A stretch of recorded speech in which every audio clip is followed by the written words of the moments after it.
Okay, we are rolling. You can start. Hi, my name is Marcia Bonta. I'm a naturalist writer from central Pennsylvania. I've been writing about nature for about 21 years, ever since we moved to this wonderful place. It's very isolated, not too far from Tyrone, Pennsylvania. We have over 500 acres, and I love to wander over those acres every day for about 2 hours, observing all the animals and birds. And I also keep very copious journals about my work. My dream was always to be a published naturalist writer and to write just about this farm, to be what they call a naturalist of place. This is the kind of thing that many naturalists have done over the years, including such people obviously as Henry David Thoreau, John Muir, and more recently Hal Borland. I wanted to follow in that tradition rather than traveling around and writing about places far away from me. Pennsylvania has never had many books written by or about the natural areas and the natural places of the state. We seem to admire other states and go other places when we want to be outdoors. For instance, the national press loves to cover places in New England, the West, the South. But Pennsylvania is never thought of as a state with lots of nature. Of course, those of us who live here know better. And I found out by living here in my home, isolated out in the woods, that there's much to see in Pennsylvania. Because of this, I wrote a book called Appalachian Spring. Appalachian Spring is a book that talks about what I see from day to day, from the moment spring begins until it's ending in June. I also tell a little bit about how we found this place on top of a very isolated mountaintop and what it has meant to my family and me over the years. We raised our 3 boys here, and they have enjoyed the home very much. They are now away from home and have all become naturalists in some way or another, that is to say, interested in the outdoors because of the experience of living here.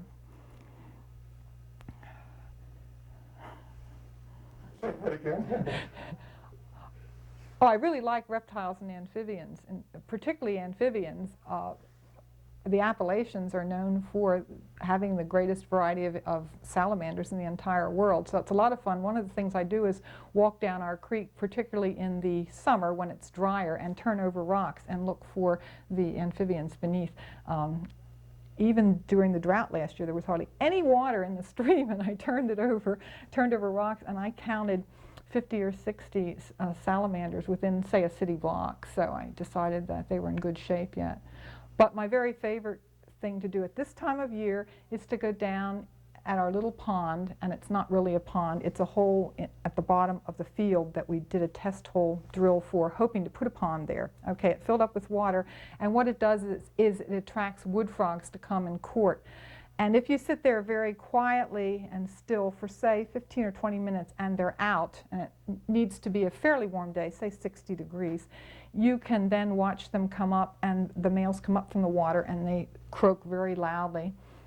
And once in a while, a female will come trundling toward the pond. And at one point, I saw a female dive into the pond and have 17 males pile on her. Okay, and this is exciting to me to watch this. I mean, the whole thing is exciting because when you sit there, it's very quiet, and spring hasn't really started to come too far along. So you're sitting there and you're listening to these things croaking, and you really think that you could set yourself back for millions of years. I just have a feeling of primeval sort of, I don't know, that's it. Okay. But anyway. Talk about the deer up in the Okay, the deer. Oh, the foxes. Why does this thing keep falling out of me? This isn't going to help it, is it? Stand up and shove it in your pocket and sit down. Well, no, he told me it shouldn't shove in the pocket. I have to hook it. And if I hook it, it doesn't stay in. It just keeps. Shove it all the way in. You want me to shove it all the way in without the hook? Okay, all right. The foxes too? All right. I'm also a great fan of foxes, both red and gray. And several years ago at the far field, which is a field that I walk to every day on our property, I discovered an active red fox den. It sat about 100 feet or more across the field in a grove of trees before, of course, the leaves came out. And if I sat there very still, after 15 minutes, these red foxes, well, the young would come out of the holes and play. And actually, they hadn't even turned color. They were still charcoal gray, so I figured they were about a month old. The first time, after about a month, the family disappeared. The second year, they stayed through and did not move the family from the den. I had always assumed they didn't see me because I was so far away and I was still, tried not to leave when they were outside playing so that they would see movement, but waiting till they went back in and so forth. I watched parents bringing food back to the den and this sort of thing. But when the leaves came on the trees in May and they were still at the den, I realized I would have to move out into the field in order to watch them, so I did.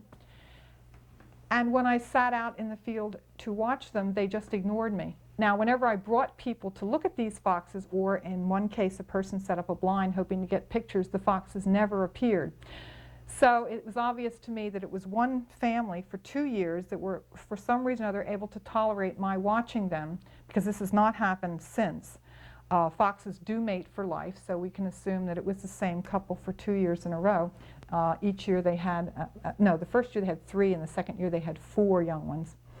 Anyway, they really apparently did like, or weren't concerned with the fact that I was sitting there watching them. And when I moved out, they just looked at me and went right back to their work, or whatever they were doing. I watched as I said, the young playing, and it was just probably one of the greatest experiences I've had here. But I do that sort of thing with a number of animals if I have the chance. I don't use blinds. I haven't yet. I may at some point get to that. We have a lot of deer here in the mountain, but more every year. We do allow hunting, but nonetheless they build up, and because we don't have any pets, that is to say any dogs anymore, we did earlier, the deer will come very close to the house, so I can see them at any time of the year. Not long ago, well, several times, I've had bucks come right up to me, and I've not had any trouble with them, obviously, but during rutting season, I do get quite close to deer. At this time of year, in the springtime, they're always up at the edge of our field eating onions, and that's a lot of fun to watch that. But probably the best part about deer is watching them play, and particularly after a lot of snow when they haven't had much exercise. One of the things they do is play tag, which may sound anthropomorphic, but it's really true, right in our flat area out here below the house, and they'll chase and basically challenge each other to run, see who can run the farthest. They actually it looks to me like they're also saying who can leap the highest, because one follows the next one, and it's extremely interesting. So that's real nice to watch in the springtime. Excuse me, could you start again, please? I was inspired to write Appalachian Spring because I didn't think a book had ever been written like this book that would tell somebody exactly what it is like to live on a mountaintop in Pennsylvania during springtime from the beginning to the end. Also, ever since I started my writing, I do have a mission, and that is to make people appreciate what is right here and realize that even if they don't live in as remote a place as I do in Pennsylvania, most places in Pennsylvania, even in Pittsburgh, you're not very far from some place that you could go to, and that if you were patient enough, you might observe some very interesting animal behavior, bird behavior, and so forth. I think that we need this appreciation of the natural world more and more as more of it is being taken from us. And if we don't have a lot of people that appreciate it, it will all go. And when it goes, we are going to go too, which is something that people don't seem to understand, the connection between the natural world and our own survival, which is becoming more and more precarious. So I guess you could call me a missionary for the natural world.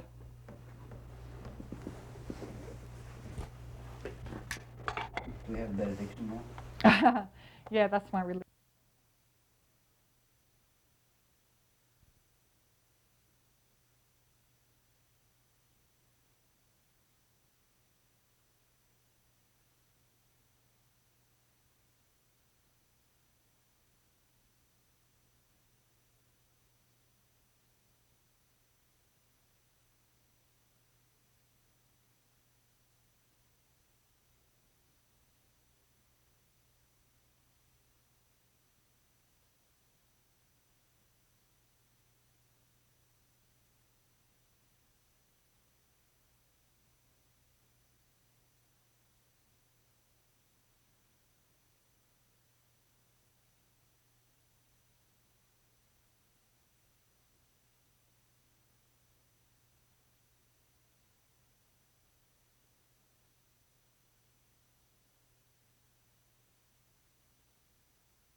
in the mud over there, See that? waiting to come up when we go.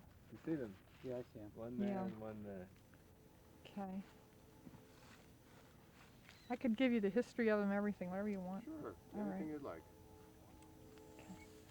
Lots of, are you ready? Yeah, we're Okay. rolling.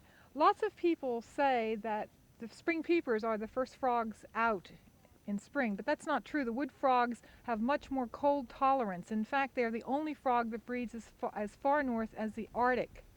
They also have the capacity, as do apparently gray tree peepers and perhaps some other frogs, of freezing solid several times and then defrosting.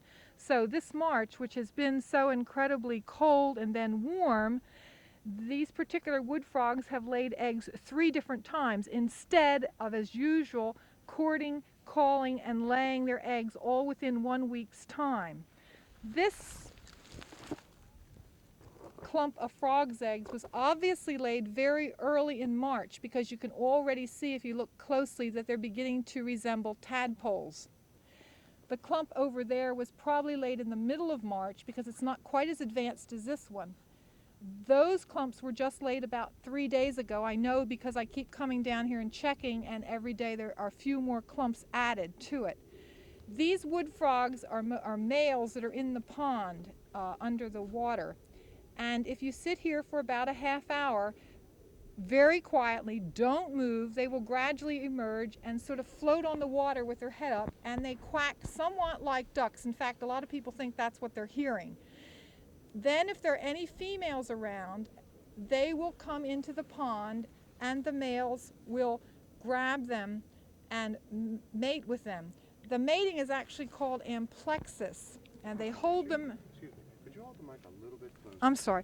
The mating is called amplexus. They actually hold them from behind, kind of hug them for about 24 hours. This encourages the females to lay the eggs, and then the male lays his milt on top of it. So it's a very long process, and lots of times if you sit here, you'll see a couple come floating up in amplexus. Another interesting fact about wood frogs is that they're called the frog with a robber's mask. If you look at the males, they have kind of a black mark here on either side of their face. But the females can be hot pink in color. They are very beautiful. I saw one year, just incredible. And their masks are kind of a rose color. So you think you're in the tropics when you see these females. As far as I can tell, there are far more males to females in this area.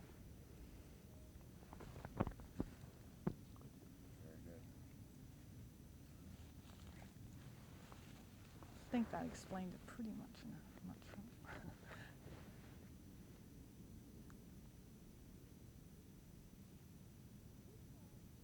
And we're rolling. The wood frog is called Rana sylvatica, which means frog of the woods. It's the longest, it's the most cold tolerant frog. They breed as far north as the Arctic. So when people tell you that the first frog you hear every spring is a spring peeper, you can tell them, no, that's not true. Actually, the first frog you hear every spring is the wood frog. However, the noise they make sounds like a duck quacking, and so a lot of people don't realize that actually it is these wood frogs. They come out as soon as it starts to get warm, and the males come up from the bottom of the mud. They've been frozen solid in the winter time. They dangle in the water with their heads up, and they make this noise, this frog-like call. If there are any females in the area, they come, and usually, sometimes, many of the females will jump on many of the males will jump on the females when they go into the water. But usually only one male is a successful mater. They stay together for about 24 hours in what's called amplexus. That is, the male grabs the female from behind in sort of a hug, and they float around in the water, and they go up and down in this position. Finally, this inspires the female to lay eggs, and then the male emits what they call his milt on top of it, i.e. fertilizes the eggs as she lays them. This produces these various clumps of eggs. Usually the wood frog can do all this in about 3 or 4 days. That is the courting, the laying of eggs, and then they go off into the woods, and you don't see them until next spring. It's very hard to find wood frogs in the woods or anywhere else. They're very secretive creatures. This year, because of the strange weather, they have been coming up, mating, laying some eggs, going back down, freezing solid, coming back up, and as far as I can tell from this pond, we've had at least 3 different times when they've been doing this. This clump here, if you look closely, you will see you can see tadpole-like shapes. I assume that they were laid somewhere early in March during the first warm spell. That clump over there was probably laid in the middle of March sometime, although how, I don't know, because there was about 18 inches of snow here, but that's about the time for that one. The third clump I know has been laid over the last several days, and it looks much shinier. It still looks like eggs. The other point about wood frogs is that they lay in these temporary ponds. They have to do it fast because usually these ponds are evaporated by early summer. So once the tadpoles hatch, which I've also watched, and they grow up very fast and are ready to leave the pond before the pond loses its water. This doesn't always happen, of course, so the wood frogs have to lay thousands and millions of eggs in hopes that at least some of them will survive and some of their ponds will not dry up before the eggs hatch, because then, of course, they'll all die.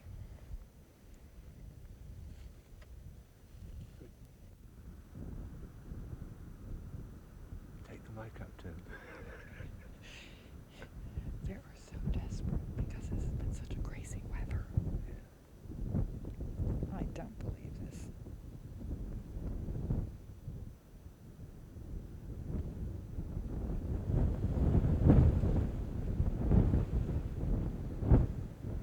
Good thing he's not cold, because I sure am. Yeah. See the long legs? It's a nice shot, though. I can't believe this. John, you must have a special line up there. We're standing pretty still, Marcia. I don't care, Bruce. Don't you and I do that? With all these people? That's a ham you got over there. This guy heard he was going to be on television. Yeah, right. Yeah. Wow, guys, I'm going to be on television. Oh, there he goes. There he goes. That's incredible. Honest to God.